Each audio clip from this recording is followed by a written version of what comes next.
x0 y36, फिर क्या है x36 y0, कितना इजी है ये, x36 y0, x36 y0, और फिर एक x16 y20, x16 y20, ठीक है, x16 y20 इनको ड्रॉ करते हैं, ठीक है। ओके, तो ये हमारे दोनों इक्वेशन के ग्राफ हो गए। अब हमें बोला है ना find the solution graphically, solution we have to find, तो ध्यान देते हैं जरा, सॉल्यूशन पूछा था, देखा ना, find dimension of the garden, dimension निकालना है। डायमेंशन निकालने के बहुत तरीके हैं, डायमेंशंस निकालने के हम और तरीके भी सीखेंगे अगले एक्सरसाइजेज में, बट क्योंकि यहाँ पे ग्राफ ही सिखाया तो हम ग्राफ से निकालना है, हमने ग्राफ ड्रॉ कर लिया और डायमेंशन हमने देख लिया। तो हम ये कह सकते हैं कि y की x की जो वैल्यू है वो 15 है और y की वैल्यू है वो 20 है, क्योंकि एक प्रैक्टिकल ग्राफ बनाने में एग्जैक्ट में थोड़ा फर्क आ जाता है और हमारे पॉइंट्स थोड़े से ब्रॉड थे, इसलिए जो एग्जैक्ट वैल्यूज हैं कि जो x एक्सिस की वैल्यू है वो 15 है और हमारे y एक्सिस की वैल्यू है वो है 20, मतलब 15 और 20 जो है इसके सॉल्यूशन है। तो हम ये कह सकते हैं कि लेंथ, डायमेंशन जो है ना, लेंथ और ब्रेड्थ, तो हमने x किसको लिया था, x हमारा विड्थ है, तो विड्थ हमारा 15 है और लेंथ हमारी 20 है, ठीक है। तो आगे प्रोसीड करते हैं, इस तरीके से ही हम आगे, बाकी क्वेश्चन तो बहुत ईजी है, ये क्वेश्चन मुश्किल था, ये क्वेश्चन भी है पेपर में आ जाता है कभी कोई 2 मार्क्स में या 1 मार्क में एमसीक्यूज में, देख लेना एक बार। कह रहा है given the linear equation 2x + 3y - 8 = 0, हमारे पास एक लीनियर इक्वेशन दे रखी है 2x + 3y - 8 = 0।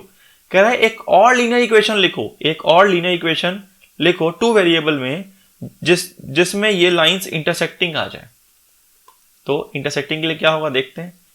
इंटरसेक्टिंग के लिए अगर 2 इक्वेशंस हों तो क्या होना चाहिए, a1/a2 इक्वल नहीं होना चाहिए b1/b2 के, हम जानते हैं इस चीज को।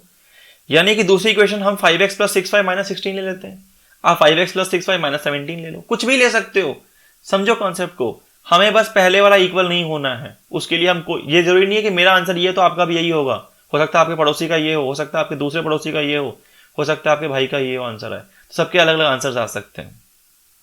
तो बस कंडीशन ये होनी चाहिए कि पहले 2 रेशियोज इक्वल नहीं होने चाहिए, बाकी इक्वल होने चाहिए। तो आंसर इज 5x + cy - 16। मेरे अकॉर्डिंग, आपके अकॉर्डिंग कुछ भी आंसर लिख लो, मार्क्स मिल जाएगा। बट ध्यान बस ये रखना है कि a1/a2 b1/b2 के इक्वल नहीं होना चाहिए। ऐसे सेकंड पार्ट है पैरेलल लाइन के लिए, तो पैरेलल के लिए क्या कंडीशन होती है कि पहले रेशियो तो इक्वल हो, a1/a2 इक्वल हो b1/b2 के, बट c1/c2 के इक्वल नहीं हो। तो हम इक्वेशन ले लेंगे 6x + 9y = 24। इसमें क्या हुआ कि पहले रेशियोज तो इक्वल हैं, दूसरा इक्वल नहीं है, तो आपको ये दिखाना पड़ेगा। थर्ड, कोइंसिडेंट, मतलब सारे रेशियोज इक्वल, यही होता है ना, a1/a2 = b1/b2 = c1/c2। अब हम कोई भी इक्वेशन ले लेते हैं, जैसे 8x + 12y - 32, तो क्या देखेंगे, a1/a2 1/4, b1/b2 निकाला वो भी 1/4, c1/c2 निकाला वो भी 1/4।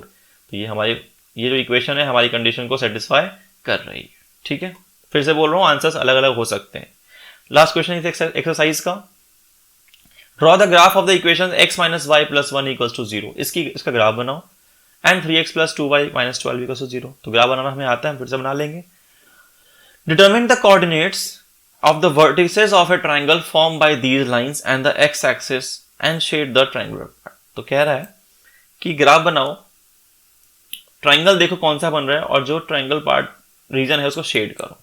तो फिर से मैंने वही किया, दोनों इक्वेशंस थी, उससे हमने एक टेबल बनाया फर्स्ट इक्वेशन से, एक टेबल बनाया हमने सेकेंड इक्वेशन से, 2 टेबल हो गए 2 इक्वेशन से। अब हम क्या करेंगे कि ये ग्राफ ड्रॉ करेंगे।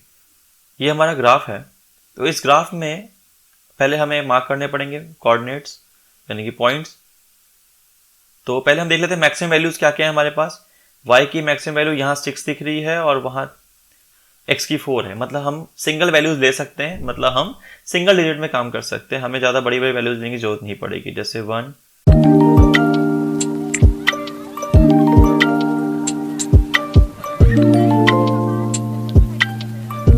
ठीक है।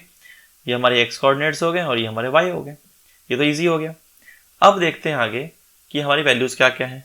फर्स्ट टेबल में हमारा x 0 है तो y 1 है, मार्क कर देते हैं।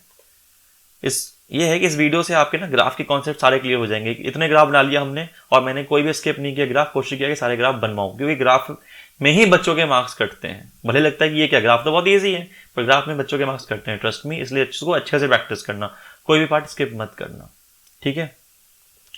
तो क्या था, x0 y1, x0 y1, ये वाला पॉइंट आ गया। फिर x1 y2, x1 y2, ये वाला पॉइंट आ गया। फिर x2 y3, अभी हमसे फर्स्ट इक्वेशन की बात कर रहे हैं, x2 y3, ये हो गए हमारे। थोड़ा सा नीट एंड क्लीन कर लेते हैं, x2 y3, ठीक है। इन तीनों पॉइंट्स को हम ज्वाइन कर लेंगे, ठीक है। ये हमने ड्रॉ कर लिया। अब देखते हैं जरा अगला क्या है हमारा। अगले टेबल है हमारे पास y0 x4 y0, तो उसके लिए हम अलग कलर ले लेते हैं, x4 y0, x4 y0, x4 y0 यहाँ पे होगा। फिर है x2 y3, x2 y3, ये लाई करेगा यहाँ पे, ये सेम पॉइंट ही हो गया। फिर है x0 y6, x0 y6, x0 y6, ये रहा ऊपर। फिर से इसको ज्वाइन कर लेते हैं, एक बार देख लेते हैं ज्वाइन करके। ये बहुत ही छोटी चीज़ लग रही है लेकिन बहुत ही इंपॉर्टेंट है, बहुत ही बच्चों के मार्क्स कटते हैं, तो इसलिए ध्यान रखना। मैं पता नहीं CBSE के पेपर चेक किए हैं इतने सारे, मतलब बहुत सारे बच्चों को देखे मार्क्स कटते हुए, ठीक है। तो प्लीज़ इसे ध्यान देना। ये बन गया हमारा ग्राफ। ये तो हमने 2 लाइंस थी, 2 इक्वेशन थी, उसको हमने टेबल था, टेबल बनाया, टेबल से हमने ग्राफ ड्रॉ कर लिया। ये हमारे टेबल्स थे, उससे हमने ग्राफ ड्रॉ कर लिया। अब हम देखते हैं आगे कि हमें क्वेश्चन में पूछा क्या था। टेबल से ग्राफ ड्रॉ कर लिया, कह रहा determine the coordinates of the vertices by these lines and the x axis. यहां ध्यान देना, बोला determine the coordinate of the vertices of the triangle form by these lines, मतलब 2 लाइंस जो हमने बनाई हैं उससे जो ट्रायंगल फॉर्म हो रहा है और जो एक्स एक्सिस से ट्रायंगल फॉर्म हो रहा है उनको शेड करना है। तो देखते हैं जरा क्या है। 2 लाइंस तो हमारी ये हैं, ठीक है, और एक्स एक्सिस ये है, तो शेड क्या होगा, शेड हमारा ये वाला पार्ट होगा। क्लियर है? आई होप आपको समझ में आ रहा हो कि शेड हमारा कौन सा पार्ट होगा। शेड हमारा ये वाला पार्ट होगा, ठीक है। मोस्टली मैंने शेड कर दिया है येलो कलर से, क्योंकि अच्छा ये वाला पार्ट शेड क्यों हुआ, ये वाला पार्ट इसलिए शेड हुआ क्योंकि यहाँ पे हमारे बात की गई थी एक्स एक्सिस की और दोनों इक्वेशंस की लाइन की। तो ये वाली लाइन और एक्स एक्सिस तीनों यहीं पे मिल रहे हैं, तो ये इस क्वेश्चन में वो कह रहा था, ठीक है। तो इसके बाद हम प्रोसीड करेंगे अब नेक्स्ट क्वेश्चन यानी कि नेक्स्ट एक्सरसाइज की तरफ हमारे नेक्स्ट वीडियो में। तो होप आपको जो भी आज मैंने समझाया वो समझ में आया होगा। तो please don't forget to like and subscribe. But ध्यान देना कि मेन मोटिव मेरे चैनल को प्रमोट करना नहीं है, मेन मोटिव है आपका समझना। आपको जो मैंने पढ़ाया वो समझ में आना चाहिए। अगर आपको कहीं भी समझ में नहीं आया हो तो प्लीज आप कमेंट में मुझे लिख देना कि हमें ये वाला टॉपिक समझ में नहीं आया, ताकि अगली बार मैं उस चीज को और बेटर तरीके से आपको समझाने की कोशिश करूंगा। Till then see you bye.